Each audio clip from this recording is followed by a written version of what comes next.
Hello' everyone, first of all happy new year. মোৰ ফালৰ পৰা সকলোকে নতুন বছৰৰ বহুতো শুভেচ্ছা জ্ঞাপন কৰিলোঁ। আৰু আমি 31st গৈছিলোঁ আমিনগাঁৱত থকা শৰাইঘাট লেকখন বহুত ধুনীয়া হয়। তাত আমি গোটেই দিন স্পেণ্ড কৰিলোঁ, থাকিলোঁ। আৰু মই ঘৰৰ পৰা অলপ পোলাও বনাই লৈ গৈছিলোঁ, সেইখিনিকে খাই পেলাই তাত ল'ৰা ছোৱালীকেইটা বহুত এনজয় কৰিলে। তো আপোনালোকে তাত গৈছেনে? আৰু গৈছে যদি কেনেকুৱা লাগে কমেণ্ট ছেকশ্যনত জনাবচোন। আৰু যোৱা নাই যদি এবাৰ গৈ আহিব। আৰু আমাৰ পূৰা ভ্লগটো আপোনালোকে দেখা পাব ইছাত ইনাৰ ভ্লগত, যোনটো ইনাৰ ভ্লগ হয়। সেইটো ইউটিউব চেনেলত আপোনালোকে চাব পাৰিব।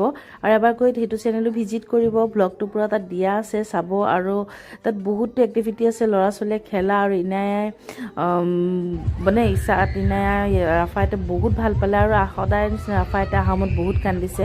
সি আহিব খোজা নাছিলে আৰু তাক তথাপিতো আহিব লাগিবই। তো এয়া এনেকৈ দিনটো পাৰ কৰিলোঁ, বহুত ভাল লাগিলে। তো আপোনালোকে এবাৰ তাত গৈ ভিজিট কৰিবলৈকে আহিছোঁ।